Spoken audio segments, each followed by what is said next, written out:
बिस्मिल्लाहिर्रहमानिर्रहीम। अस्सलामुअलैकुम। Welcome to my YouTube channel Areeba's kitchen. आज मैं आपके साथ बहुत इजी 5 मिनट की स्पॉन्ज केक की रेसिपी शेयर करने जा रही हूँ, जो कि बहुत खाने में लजीज लगता है और आप बनाकर इसे मेहमानों के साथ टी टाइम में इंजॉय कर सकते हैं। तो चलें बनाना स्टार्ट कर लेते हैं। सबसे पहले मैंने 2 अदद अंडे जो हैं वो जूसर ब्लेंडर में जग में ऐड कर दिए हैं और इसे मैं 3 मिनट तक जो है वो चला लूँगी इस तरीके से। और फिर हम इसके अंदर ऐड करेंगे 1/3 कप जो है वो शुगर ऐड करेंगे, शुगर पाउडर। ये सारा ऐड कर देंगे एक साथ और दोबारा से हम जो है वो ब्लेंडर चला देंगे। ये देखें, जितना घी है इतनी ही शुगर मैंने ली है और अब घी शामिल कर देंगे, फिर चला देंगे।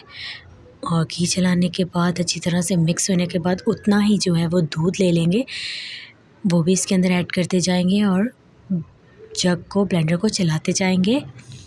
इस तरीके से हर चीज़ जो है वो रूम टेम्परेचर पर होनी चाहिए। अंडे, दूध, घी, तीनों चीज़ें रूम टेम्परेचर पर मैंने ली हैं। और अब मैं वनीला एसेंस इसमें ऐड कर दूँगी साथ ही। और अब अच्छा सा बाउल ले लेंगे और उसके अंदर हम जो है ये हमारा बैटर इसको डाल देंगे। और वही कप का मेजरमेंट जो है वो पूरा भर के मैंने 1 कप लिया है मैदा और 1.5 टेबलस्पून जो है बेकिंग पाउडर इसके अंदर ऐड कर दिया है। अच्छी तरह से मिक्स करने के बाद छान के फिर हम इसमें ऐड करेंगे इसको और इस तरह से फोल्ड करते जाएंगे अच्छी तरह से ताकि ये मिक्स हो जाए। अभी मैंने सारा नहीं डाला, इसको थोड़ा सा मिक्स करने के बाद सारा जो है वो इसके अंदर डाल देंगे और इस तरीके से हम इसे फ़ोल्ड करते जाएंगे।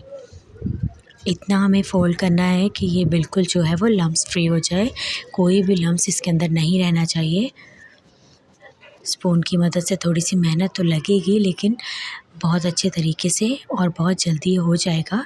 ये घर में ही आम जो बर्तन है सिल्वर का, वो मैंने ले लिया है बाउल और उसको जो है वो ऑयल लगाकर और मैदा जो है वो लगाकर रख लिया है। अगर आपके पास बटर पेपर नहीं है तो हम इस तरीके से भी बहुत अच्छा स्पॉन्ज केक या कोई भी केक तैयार कर सकते हैं।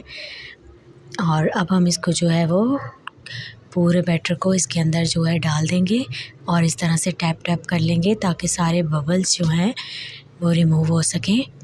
और प्री हीट होने के लिए मैंने जो बर्तन है वो चूल्हे पर रख दिया था हाई फ्लेम पे, 5 से 7 मिनट के लिए रखा था। और अब हम जो है वो बैटर रख रहे हैं तो इसे फ्लेम जो है हमारी लो कर देंगे। और ये देखिए 15 मिनट के बाद मैंने चेक किया था तो कितना अच्छा राइस हो गया है। अच्छा, राइस जिनके केक नहीं होते उनकी सबसे बड़ी वजह यही होती है कि उनका बेकिंग पाउडर जो है वो एक्सपायर हो गया होता है। तो आप ज़रूर ये चीज़ नोट कर लिया करें कि हमारा बेकिंग पाउडर जो है वो एक्सपायर ना हो। ये देखिए कितना अच्छा जो है वो राइस हो गया है और अभी थोड़ा कच्चा था, अब मैंने देखा है कम्प्लीटली कुक हो गया है। ये देखिए कितना प्यारा कलर आ गया इसमें और नीचे से भी देखें और देखिए कितना सॉफ्ट बना है स्पॉन्जी। और अब इसे हम ठंडा होने के लिए रख देंगे और कंप्लीट ठंडा होने के बाद हम अब इसकी कटिंग करेंगे। ये देखिए आपको कटिंग से ही अंदाज़ा हो रहा होगा कितना फ्लफ़ी और कितना सॉफ्ट स्पॉन्ज केक हमारा बनकर तैयार हुआ है। और अब हम इसके पीसीस करेंगे इस तरह से, इसको शेप दे देंगे और बहुत ही ज़बरदस्त हमारा मज़ेदार ये स्पॉन्ज केक बनकर तैयार हुआ है। टी टाइम में आप इसे फुल एंजॉय कर सकते हैं। अपने गेस्ट को आप ये बना कर दें और इंशाल्लाह ताला उनको बहुत पसंद आएगा ये केक। ये देखें और कलर भी देखें जो है वो माशाल्लाह से कितना ज़बरदस्त आया है।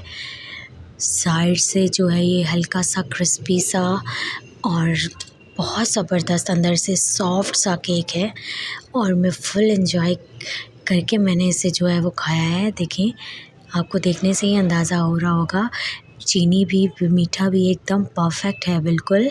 अगर आप ज़्यादा मीठा खाते हैं तो आप पूरा कप भी कर सकते हैं, वरना इतना मीठा इनफ है।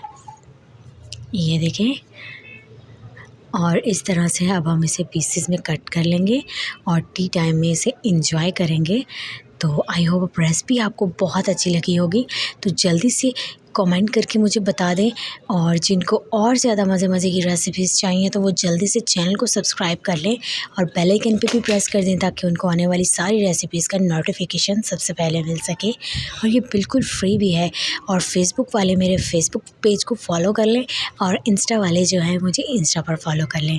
आपको अरीबाज़ किचन के नाम से मेरा इंस्टा पे और फेसबुक पे पेज मिल जाएगा। और मैं आपसे इजाज़त चाहूँगी, मिलूँगी नई वीडियो में। तब तक अपना बहुत ज़्यादा ख़याल रखें। अल्लाह हाफ़िज़।